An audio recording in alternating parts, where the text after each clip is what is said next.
हाय viewers, आज आपण बनवणार आहोत पुरी। त्यासाठी इथे मी मैदा घेतलेला आहे, 1.5 किलो मैदा आहे। तुम्ही मैद्याच्या ऐवजी गव्हाच्या पण पुऱ्या करू शकता, गव्हाचं पीठही वापरू शकता, पण मैद्याचे जास्त टेस्टी लागतात, त्यामुळे मैद्याचे बनवणार आहे। तिथे 1.5 किलो मी मैदा घेतलेला आहे। आता आपण ह्याच्यात चवीनुसार मीठ टाकायचं आहे। आपण ह्याच्यात तेल वगैरे काही टाकणार नाहीये। आपण ह्याच्यात चपातीचं पीठ कसं भिजवतो त्याप्रमाणे जास्त घट्टही नाही आणि जास्त पातळही नाही असं पीठ मळून घेणार आहे, पाणी ऍड करून।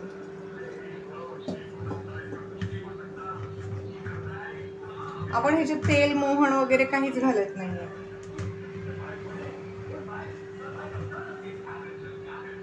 आता हे पीठ मळते, हे पहा। आता मी पीठ मळून घेतलेलं आहे, सॉफ्ट मळलेलं आहे, जास्त घट्टही नाही जास्त पातळही नाही। तर आता आपण काय करायचं आहे, पीठ मळून झाल्यानंतर आपण ह्याच्यामध्ये तेल टाकणार आहे 1 चमचा।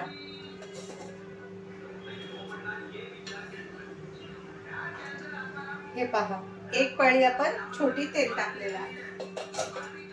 आता आपण तेल टाकून हे छान असं पीठ ह्या तेलामध्ये असं मळून घेणार आहे।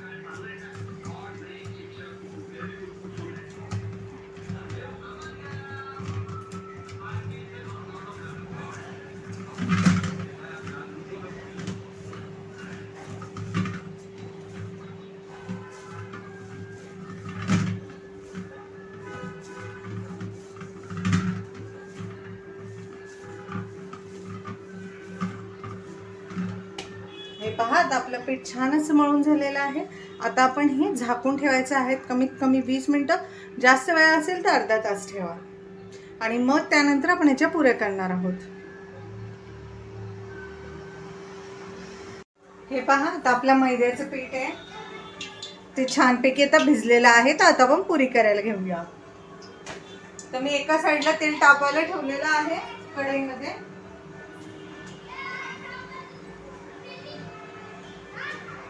आता आपण एक मीडियम साईजचा गोळा घ्यायचा आहे असा,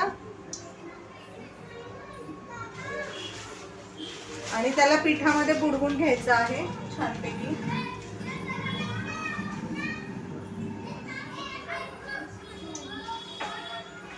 आणि मध्यम जाडीच्या अशा पुऱ्या लाटायच्या आहेत, चपातीपेक्षा थोड्या जाड।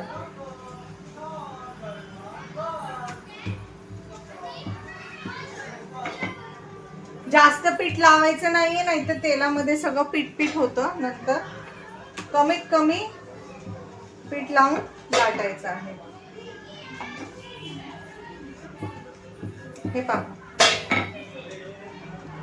चपातीपेक्षा थोडीशी जाड आहे। आता आपण ह्याच्या पुऱ्या करतो। एखादा ग्लास वगैरे घ्या, वाटी तुमच्याकडे जे असेल ते।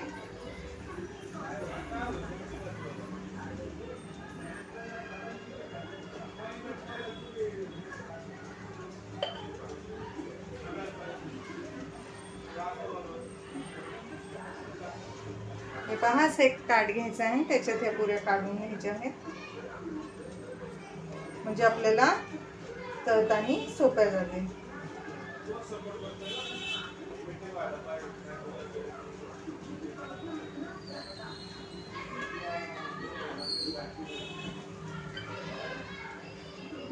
हे पहा, आपण आणखीन थोड्याशा पुऱ्या लाटून घेऊया।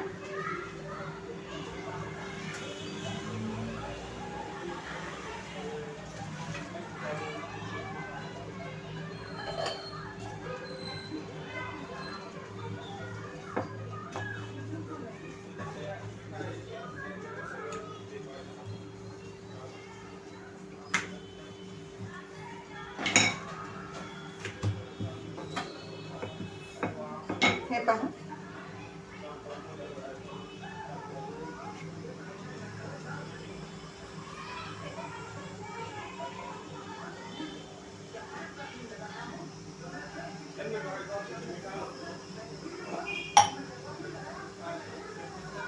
हे पहा,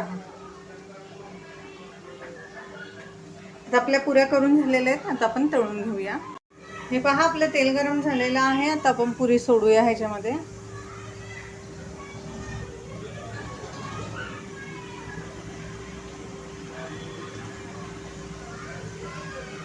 हे पहा पुरी मी किती जाड लाटली आहे, मी ते तुम्हाला दाखवते. चपातीपेक्षा थोडी जाड आहे.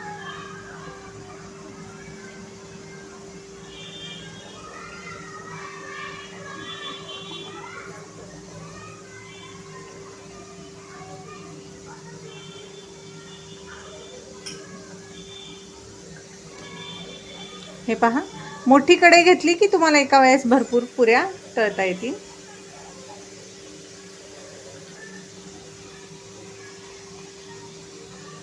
ह्याच्या पुऱ्या आहेत ना, ह्या आपल्याला अशा ब्राऊन रंगावरती काढायच्या. अजिबात ह्याला अशा पांढरट पांढरट काढू नका. या मैद्याच्या आहेत,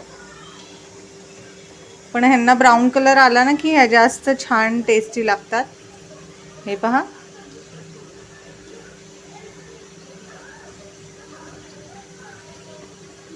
छान असं गोल्डन कलरवरती आपण ह्या पुऱ्या तळून घेणार आहे. बदामी कलर आला की आपण ह्या काढून घ्यायच्या आहे.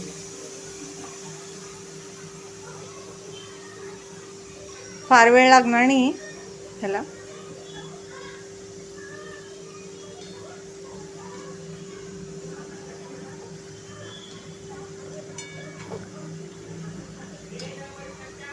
हे पहा किती छान आहे.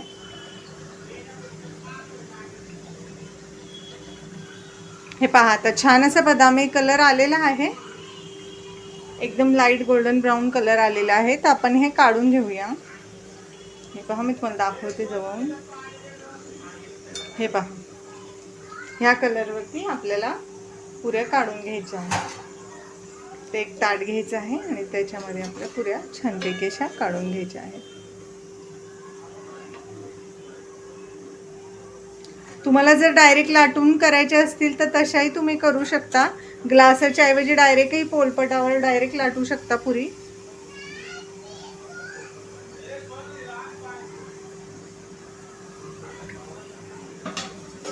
आणखीन 2-3 पुऱ्या आपण तळूया छानपैकी अशा.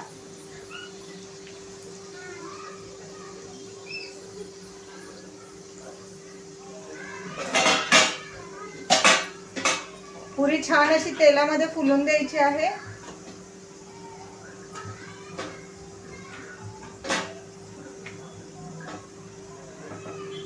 हे पहा, मी डायरेक्ट अशी लाटण्याने लाटलेली आहे ही पुरी.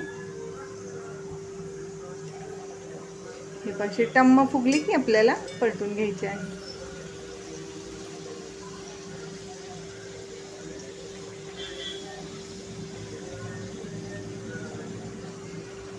हे पहा कशी छान फुगली आहे. त्यामुळे तुम्ही अशी लाटण्याने डायरेक्टही लाटू शकता किंवा ग्लासानेही ह्याला कट करू शकता. काही हरकत नाही, जसं तुम्हाला आवडेल तसं पुऱ्या बनवा.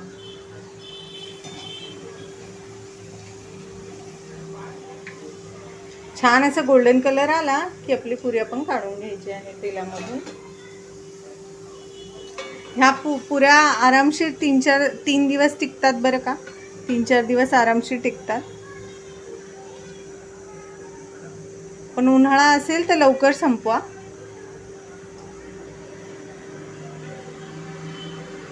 हे पहा, आता मी ह्या पुऱ्या तुम्हाला सर्व करून दाखवते. हे पहा व्ह्यूअर्स, आपल्या छान छान सुंदर अशा पुऱ्या तयार आहेत. तुम्ही बघू शकता, मी इथे खिरीसोबत सर्व केलेले आहे, खीरपुरी. हे पहा, तुम्ही बघू शकता किती छान टेस्टी टेस्टी यमी यमी फुगलेल्या दिसतात ना आपल्या पुऱ्या. जर तुम्हाला माझी पुरीची रेसिपी आवडली तर माझ्या चॅनलला लाईक करा, सबस्क्राईब करा. ही रेसिपी तुम्ही नक्की बनवून पहा.